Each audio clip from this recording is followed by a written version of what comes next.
Alrighty, guys. Good work today in shells. I thought it was a defensive performance that earned a lot of merit in the red zone. We've specifically worked that area today in our situational mastery. Had 16 plays down there, and the defense just held firm, not one touchdown, which was extremely impressive. I thought the DBs shined, especially some of the veterans, making some nice plays on sitting on balls and having a chance to make plays on the ball, which you'd love to see those guys have ball skills, not just bat it down, but get the ball back for the offense. So that was awesome to see. We get to be in full pads tomorrow, which is exciting. We'll work heavy run game in most of the practice, and then put the ball down at the end of that practice and just play. Get everybody on the sideline, let the two coordinators call it, and have just a little mini scrimmage, not an all-out scrimmage, but be able to play a little bit of football. So I'm excited about that.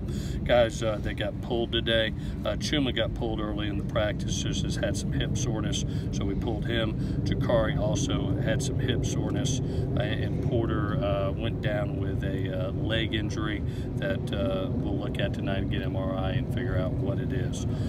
From a personnel standpoint, we've had the opportunity to gain an offensive lineman for our active roster this year. Bernard Shermer is a young man from Mount Sac that we learned about in spring recruiting. We knew his history with an in-game incident that he had to pay penance for. We vetted for 3 months this individual, talking to administrators at Mount Sac, as coaches, as counselors, and also had a chance to sit down with his family over the summer. What we learned from the administrators, counselors, and coaches, but we were dealing with a tremendous young man, a man that is a great student and a great person, and a guy that we had no question would be a great member of our Trojan family. Having a chance to sit down with his family, one sister being here playing volleyball, we listed the expectations that we expect for Bernard, and we understand that he knows those expectations and will do a great job here as a Trojan. We're very excited. He'll be a 3-for-3 redshirt sophomore coming in, and he has signed a financial aid agreement, so he will be out of practice shortly, and I'll answer more questions at that time once he gets out of practice about him. With that, I'll answer any other questions you got about today's practice. Coach, with Porter, yeah, is there a feeling at least if it's serious or not? We're going to have to see the MRI. The knee seems stable. From what the doctors and Russ Romano said, but let me wait to get the MRI before I start guessing on what it is, but they did feel like it was stable. How tough is it to see it, to even think about something? Very tough. You're talking about one of the leaders of your football team and a great player, and you catch your breath, you say a prayer for him and quick health and it not being too serious. I don't know if there's anybody that's worked harder to be ready for this season on our football team, and I'm hoping God hears those prayers, and he's ready to go when he's back 100%. Was he in a lot of pain over there? No, he was not in a lot of pain. Not at all. Just it did not feel. It felt funny to him. Which, if anything's off with Porter, it's anytime you have that fine an athlete and something feels a little funny. Obviously you want to know what it is. So we're taking every precaution to see what it's going to be. So as a coach today, the two guys you took to Pac-12 Media Day, Cam is also not out there. I mean, do you have to get yourself kind of, get upbeat about getting through practice where those two guys aren't there? Yeah, no question. You have to alter some things sometimes. We've lost a couple tight ends for a little bit with Eric being down and Daniel getting right. So we were going to 2-spot blitz, but all of a sudden you lose a couple guys, and you don't have 2 spots. You got to go back to 1 spot, and you got to be able to manage that. But hoping and good God willing that both guys are fine, and hopefully it's a little bit of a blessing to get the next guys up and to get them reps, and hopefully get Cam and Porter back as soon as humanly possible. What is Dave Campbell's role? Dave right now is an analyst for us. Obviously he's a guy that has been Clancy's mentor, and a guy that can be able to look at film, not give any basically game plan options, but be able to tell Clancy what he sees. What he sees. You can't do it to the players, but we've had a lot of consultants and analysts in here, and that have helped our coaches.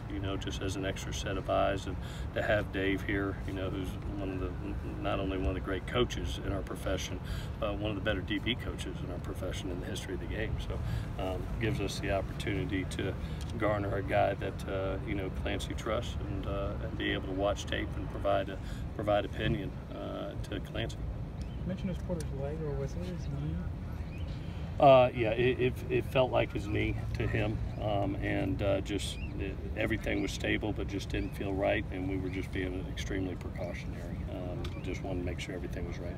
Another linebacker, Levi Jones. Levi's got a little bit of a chest issue, a little bit of swelling in the chest, and until that dies down a little bit, we're just being precautionary until he feels right. He's doctors, there's nothing coronary, but he's got some swelling in the chest area near where the heart's at. Yeah, so we want to be able to dial that down, and as soon as he feels better, then we'll get it, and we'll get everything, get him back out here. You had a chance to look at the new special teams rule for the kickoff return, how that might have an effect this year? The new kickoff return rule. Oh yeah, yeah. I think there's going to be a lot of game planning with it, and a lot of situational mastery with it, to be honest with you. I think that, some things that are going to come up is if you've got a field return called and they pin you deep in the corner with the kick, that placement of the kick, making that decision to possibly fair catch that ball. Being up by 11, you have your hands team on the field with 4 minutes to go. You don't know if they're onside kicking or kicking it deep, and they happen to kick it deep. Well, obviously you don't have your full amount of protection there, or being able to block everybody. A fair catch may be in order.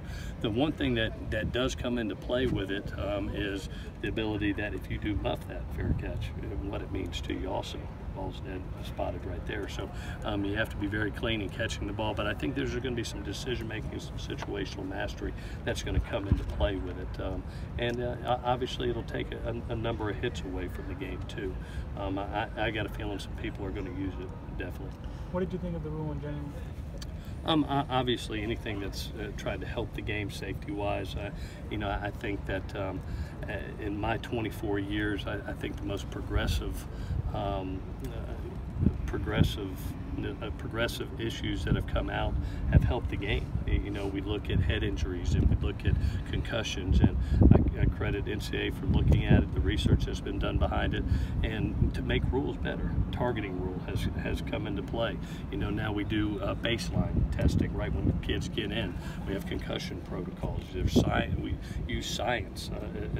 Sports science to be able to see where they're at, and these rules help the game. They're trying to take the hits away from the players, and anything that's better safety for our game, I'm all for it.